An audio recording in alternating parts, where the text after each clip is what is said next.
Wah, gitu. Ditangiskannya, kenapa cincin itu kecil kali?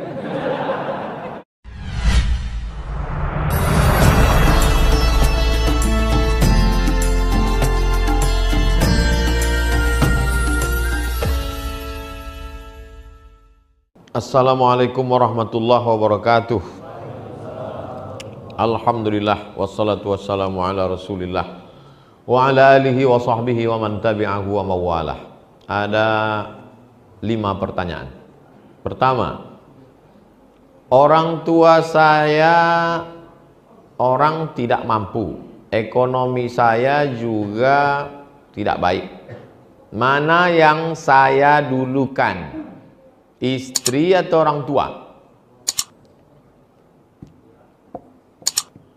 Laki-laki diberi warisan 2 kali lipat warisan perempuan. Lizakari mithlu hadzil unsayain. Kenapa? Karena laki-laki menanggung nafkah dan laki-laki pula menanggung kehidupan biaya orang tua. Jadi kalau posisinya emaknya, ayahnya susah, lalu istri, anak juga tanggungan, mana yang didulukan? Tak ada yang didulukan, dikebelakangkan. Karena lapar tak bisa ditunda. Itulah maka kami buat program pembagian beras. Namanya SPBU. Apa kepanjangan Ustaz? Sedekah Pangan Bersama UAS. SPBU, Sedekah Pangan Bersama UAS. Setiap hari Jumat semalam bagi-bagi beras 11 ton. 11 ton 300 kilo. Bagi bapak ibu yang mau memberi beras, bawa beras. Yang tak sanggup membawa beras, transfer ke nomor berikut ini. Yang tak sanggup transfer, kami kirimkan relawan kami. Tak mau juga ngasih beras, tengoklah. Bukan saya mengancam, hadis ada. Allahumma ati munfiqan khalafa, kata malaikat. Siapa yang mau bersedekah, maka berilah ganti ya Allah, kata malaikat. Tapi ada malaikat satu lagi berdoa, Allahumma ati mumsikan talafa. Siapa yang tak mau bersedekah, binasakanlah ya Allah. Aku tak percaya hadis tuh.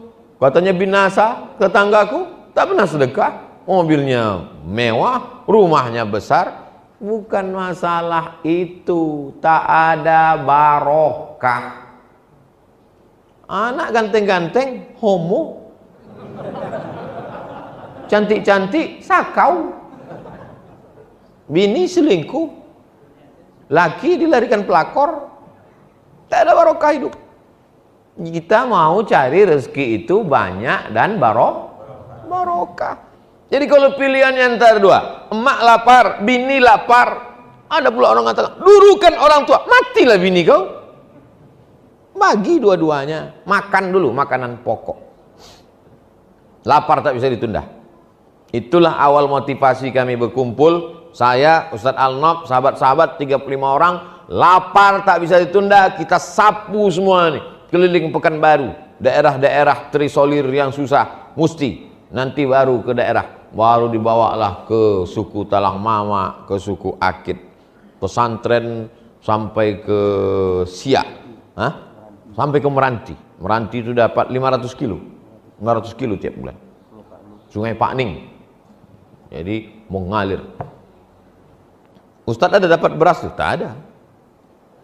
Kita bagi-bagikan beras. Jangan pula ragu nanti. Ini nampaknya Ustadz Somad ini pakai jas nih duit beras kami nih. Enggak. Memang ada logonya situ. YTWU. Yayasan Tabung Wakaf Umat. Saya bukan mengada-ngada pakai jas nih. Saya macam dulu pakai koko, pakai sorban, cuman dikasih sama Yayasan Tabung Wakaf nih supaya lebih berwibawa, kata dia. Biar yakin orang saya ustad. Cuma gak pakai jas. Sesudah pakai jas nih yakin Bapak Ibu saya ustad. Alhamdulillah. Jadi tak ada istilah didulukan ini. Yang penting makan. Tempat tinggal juga begitu. Adapun masalah lebih, yang ini belikan cincin, yang ini belikan tudung, yang ini belikan. Mohon doa anak kami Fatih Muzaki, Fatih penakluk. Muzaki orang yang dua arti muzaki ini. Pertama, membayar zakat, berarti dia kaya. Muzaki artinya suci, orang mensucikan diri. Zulfi, Zulfi artinya perantara aku. Anakku inilah yang akan menjadi perantara aku, bisa memasukkan aku ke dalam surga karena dia anak soleh. Jadi kalau ngasih nama itu begitu, ada maknanya. Nama anak kau siapa? Valentino. Kenapa begitu kau kasih? Entah dulu waktu maknya hamil aku mau ngebut aja bawaannya. Fatih, Muzaki, Zulfi agar lolos ke pesantren tahfiz madani, kotanya hanya 6 orang, diperebutkan luar daerah. Nanti di akhir majelis kita berdoa anak-anak kita semua supaya berhasil, sukses dunia akhirat. Yang paling penting dia bertauhid la ilaha illallah, jangan sampai dia sekuler, liberal, kafir, murtad, munafik. Mohon Ustadz cerita perjuangan Ustadz menuntut ilmu di tengah kesulitan, motivasi untuk kami yang sedang belajar.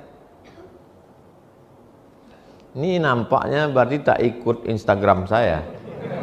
Kan udah kutulis 3 hari yang lalu. Jadi anak-anak Kairo mau ujian, dimintanya lah saya video untuk supaya motivasi belajar, kata dia. Jadi saya tak mau, saya takutnya bercakap habis itu dia tak dengar. Saya tulis supaya dia membaca dan direnungkannya. Yang belum follow silakan follow. Yang sudah belum baca, nih saya bacakan. Adik-adik kelas UAS di Azhar mau ujian. Mereka minta pesan dan doa untuk motivasi belajar. 5 September 1998 aku sampai di Kairo. Beasiswaku 162 pon. 50 pon untuk sewa rumah, 50 pon untuk makan, 20 pon untuk diktat, 20 pon untuk ongkos bis, 20 pon kuselipkan di celah-celah kitab untuk uang siap-siap, mana tahu sakit mendadak. Diktat itu ku baca 3 kali. Baca pertama, ku pegang diktat dengan kamus. Baca kedua, ku kasih garis. Yang penting garis merah, yang hijau penting, sangat penting garis merah. Ayat-ayatnya ku hafal, hadis-hadisnya ku hafal, ucapan-ucapan ulama ku hafal. Ku baca 3 kali. Baca ketiga, ku buat ringkasan. Tapi hanya rumus-rumusnya saja. Ringkasanku jarang dipinjam orang, karena yang paham isinya aku saja. Aku mesti lulus, karena kalau aku tak lulus beasiswaku putus 25%. Kalau aku tak lulus 2 kali beasiswaku putus. Aku tak mau minta duit sampai selesai kuliah. Aku tak akan minta duit. Aku tak miskin, aku cuma merasa cukup. Aku naik tingkat. Tahun 2000 aku pergi haji. Masih ada duit $300 yang kubawa waktu datang 1998. Duit itu bertahan. Aku tak pernah meminjam duit. Aku tak pernah mengutang sama orang. Dipukul ombak, dihempas gelombang, aku sampai di Makkah. Di bawah hotel Hilton, aku jumpa seorang ustadz terkenal. Kusapa dia, hidungnya saja yang menyahut. Aku sakit hati. Itulah mengapa sekarang kalau aku jumpa orang, ku biarkan dia mengambil gambar, aku senyum dengan dia, ku ajak dia bicara, ku doakan untuk membalaskan sakit hatiku di masa lalu. Tak ada orang memberi aku nasihat. Aku menasihati diriku sendiri. Aku mesti selesai S1 4 tahun. Aku mesti selesai S2 2 tahun.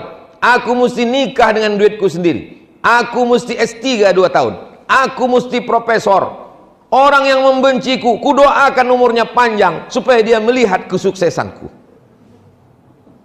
Datuk Sri Ulama Setia Negara, Kai Mangku Jaga Dilaga, Profesor Syekh Abdul Somad LCMA PhD, tinggal almarhum. Dah jelas. Tak juga kalian termotivasi pergi ke jembatan Leton.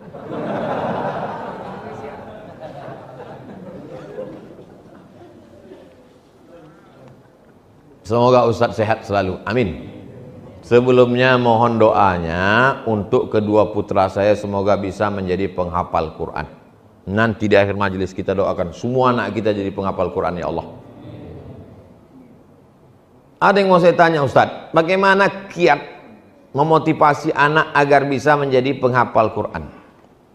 Anak-anak itu tak usah dimotivasi, dipaksa aja. Kau kutinggalkan di pesantren. Nggak mau, Mak. Kalau tak mau, kutinggalkan kau di panti asuhan.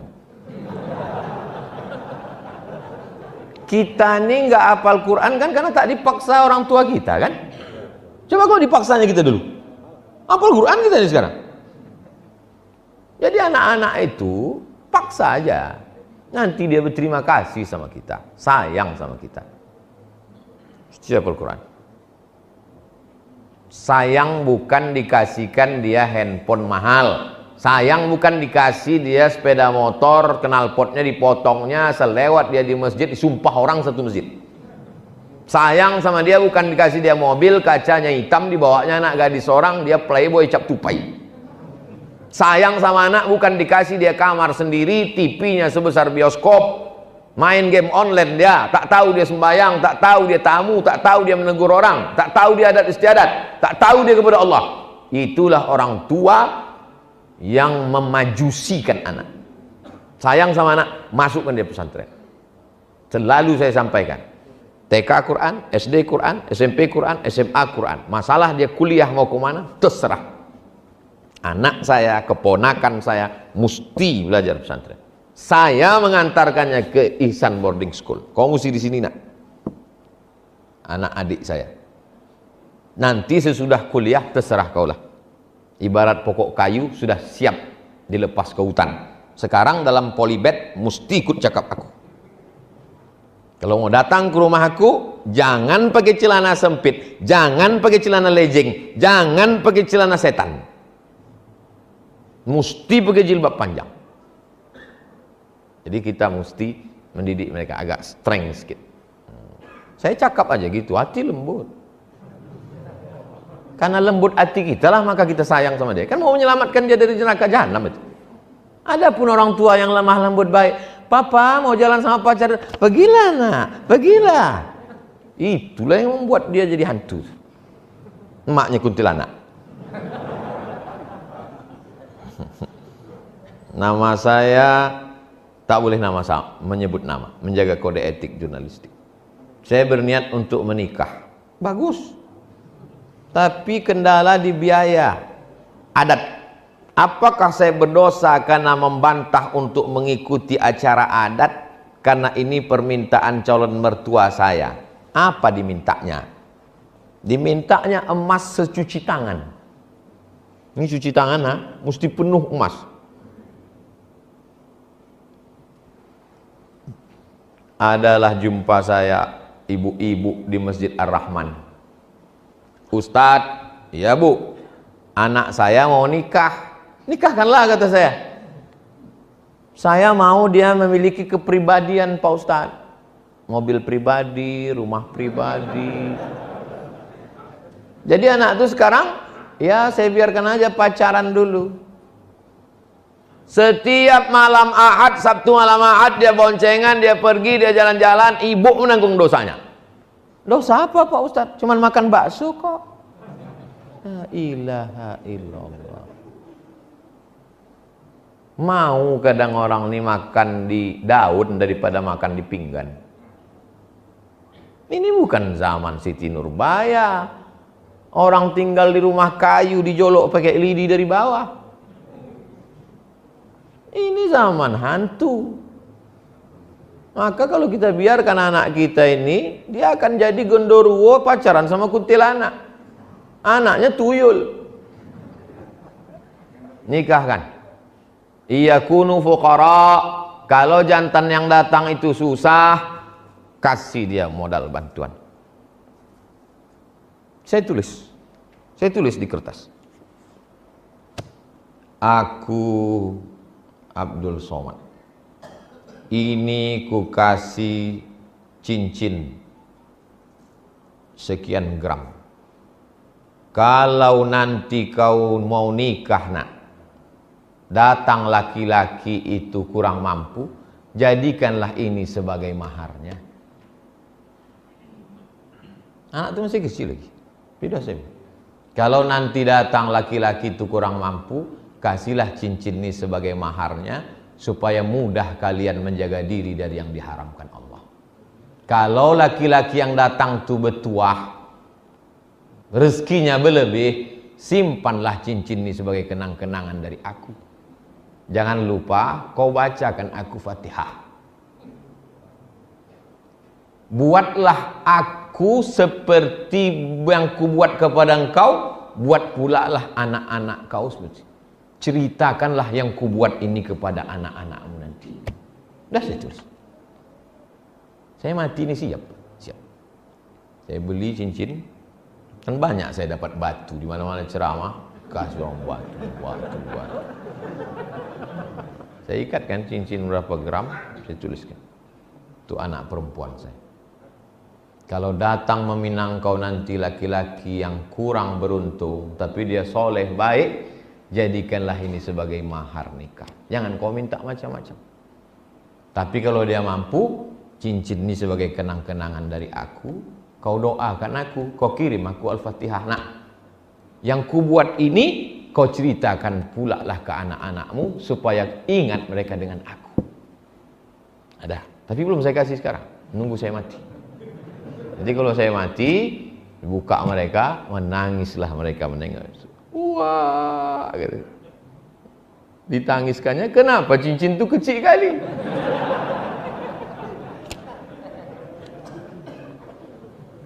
Bapak-bapak, ibu-ibu yang memahalkan mahar karena hanya untuk dunia, berzina dia, sesudah hamil baru dinikahkan dengan paksa, hidup sekali. Buatlah berarti. Jangan sampai menyesal. Akad nikah yang mestinya sakral dan suci, disitulah kau mengamuk. Ku nikahkan engkau dengan anak mahar habis ni, jangan kau datang dengan ku sipakkan dari kepala kau. Ngamuk. Dah, anak-anak muda, balik dari sini kan siapkan. Mahar udah kuturunkan, udah standar. Sebelum mati bapak ibu ini berubah, majulah kalian. Insyaallah Yayasan Tabung Wakaf akan membuat nikah masal nanti. Anak muda, kalian pinang. Jangan kalian minta bawakan pinang sama saya. Nanti saya diterima bapak ibu nih. Ala hazihi niyah wa kulli niyatin sholihah. Al-Fatihah. A'udzu billahi minasy syaithanir rajim. Bismillahirrahmanirrahim. Alhamdulillahi rabbil alamin. Ar-Rahmanir Rahim. Maliki yaumiddin. Iyyaka na'budu wa iyyaka nasta'in. Ihdinas siratal mustaqim. Siratal ladzina an'amta 'alaihim ghairil maghdubi 'alaihim waladdallin. Amin. Allahumma shalli ala sayyidina Muhammad wa ala ali sayyidina Muhammad. Assalamu alayka ya Rasulullah. Allahumma inna natawassalu alaihi wa sanassalu ilaika bisirril Fatihah. Kami mohon kepada engkau dengan kemuliaan surat Al-Fatihah, wa bijahi nabiyika Muhammad sallallahu alaihi wasallam, dengan kemuliaan Nabi Muhammad sallallahu alaihi wasallam, an taqdi hajatina, tunaikan segala hajat-hajat kami ya Allah, wa tuballigh maqasidana, sampaikan maksud-maksud niat baik kami ya Allah. Ya muyassir kulla asir, engkau memudahkan segala yang sulit, fayassir lana umurana umurud dunya wal akhirah, mudahkan urusan dunia urusan akhirat. Allahumma la sahla illa ma ja'altahu sahla wa anta taj'alul hazana idza syi'ta sahla. Allahumma ja'al abna'ana wa banatina min huffazil Qur'an wal hafizat, jadikan anak-anak kami menjadi para penghafal Quran. Allahumma faqihhum fid din, dalamkan ilmu agama mereka, wa 'allimhut ta'wil, ajarkan mereka pemahaman Quran yang benar. Allah maftah lahum futuhal arifin, bukakan pintu hati mereka untuk beramal soleh dengan ilmu yang sesuai ahlu sunnah wal jamaah ya Allah. Wahfazhum min kulli su' wa syar, jaga anak-anak kami dari segala perbuatan tercela. Allahumma dafa'anhumul ghala wal waba wal fahsya wal riba wal zina wal munkar. Selamatkan anak-anak kami dari riba, dari narkoba, dari zina, dari LGBT, dari perbuatan keji dan mungkar. Allahumma rzuqnal istiqamata ala syariatil gharra wa tariqatil bayda. Berikan kami istiqamah dalam agama yang benar ini ya Allah. Allahumma jma'na ma'al habibil mustafa fi jannatikal ula. Satukan kami dalam surga Jannatul Firdaus bersama Nabi Muhammad sallallahu alaihi wasallam. Allahumma khtim lana bi husnil khatimah wa la takhtim alaina bi su'il khatimah. Rabbana atina fid dunya hasanah wa fil akhirati hasanah wa qina adzabannar. Wa sallallahu ala sayyidina wa maulana Muhammad wa ala alihi wa sahbihi wa sallam walhamdulillahi rabbil alamin. Taqabbalallahu minkum minna wa minkum taqabbal ya karim. Terima kasih perhatian Bapak Ibu, mohon maaf segala silap, salah cakap, tak berkenan di hati dan lain sebagainya. Kita jaga